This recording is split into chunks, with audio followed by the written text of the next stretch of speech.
against and 44 abstentions. So I think the strength of the vote shows that the Parliament agrees that the Commission should urgently recognise the need for more funding for languages and digital technology, and a recognition of the urgency of the situation for many languages in Europe.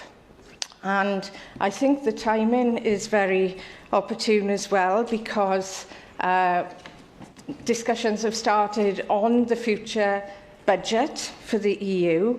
So this is the time when changes can be made and action can be taken. Also, of course, I've asked for the specific area of multilingualism and language technology to be allocated to the portfolio of a commissioner. And, of course, next year we will be seeing a new commission in place. So, again, that's something that is quite possible.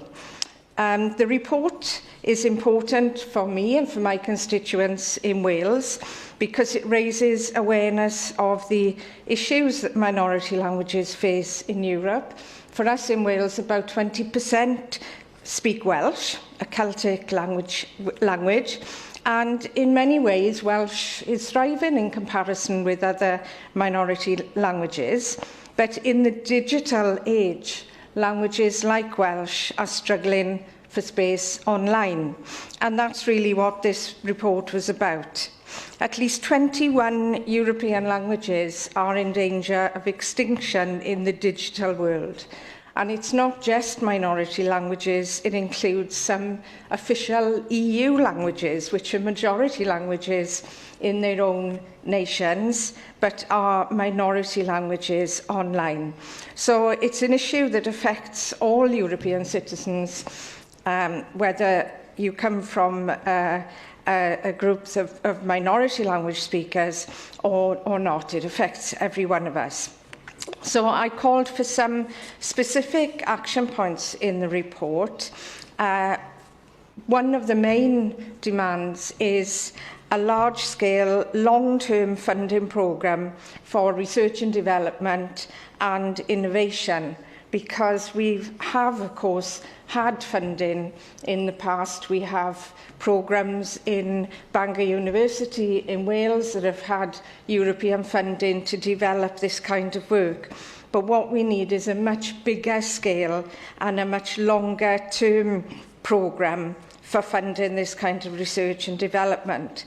We also need to establish a European language technology platform so that we bring together the experts that we have at the moment working in different countries so that they share expertise and experience. And I also called for the Digital Language Diversity Project to be extended. That's a project which looks at achieving sustainability for Europe's regional and minority languages through assessing their digital fitness, each language individually, looking at what is provided and where the gaps are, and then making recommendations on areas where action needs to be taken.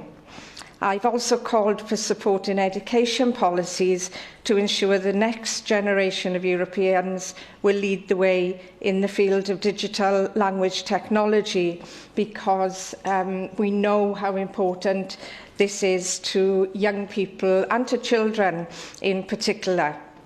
We also want to encourage companies to take advantage of the business opportunities that this would provide, because if they can market more cross-border, speaking to people in their own languages, then of course it improves the businesses as well. So this is a huge challenge for Europe. Multilingualism is a huge challenge, but it's also a huge opportunity. And I believe, and my colleagues have agreed, that if the Commission comes forward with very clear and very strong proposals now, that the EU can become a leading player in this field. So I thank all of my colleagues across the House who've supported the call for action. I'm proud that Welsh researchers have been at the forefront of a lot of the work going on at a European level, and we must be, in fact, part of future programmes. So regardless of what happens over the coming months with the negotiations and whether the UK leaves or not, I believe that continued collaboration is essential if all European languages are to be equal and get equal support. So I will be looking at how we ensure that Wales continues to be part of this, what could be a very exciting project. Thank you very much. Diolch.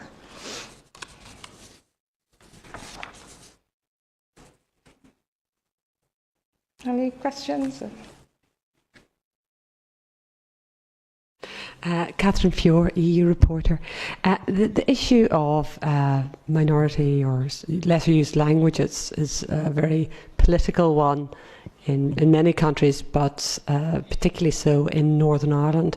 And I was wondering if anybody contributed to the debate from Northern Ireland, because I think it's one of the barriers to creating a government in Stormont in the near future. And I was wondering if you had any comments on that. Thank you.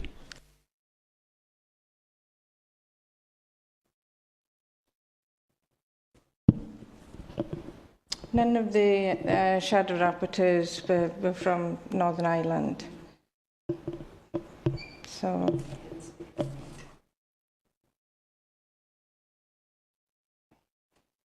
yes, I don't know how they voted, and in the Culture Committee either. There was no, I can't really comment. Sorry.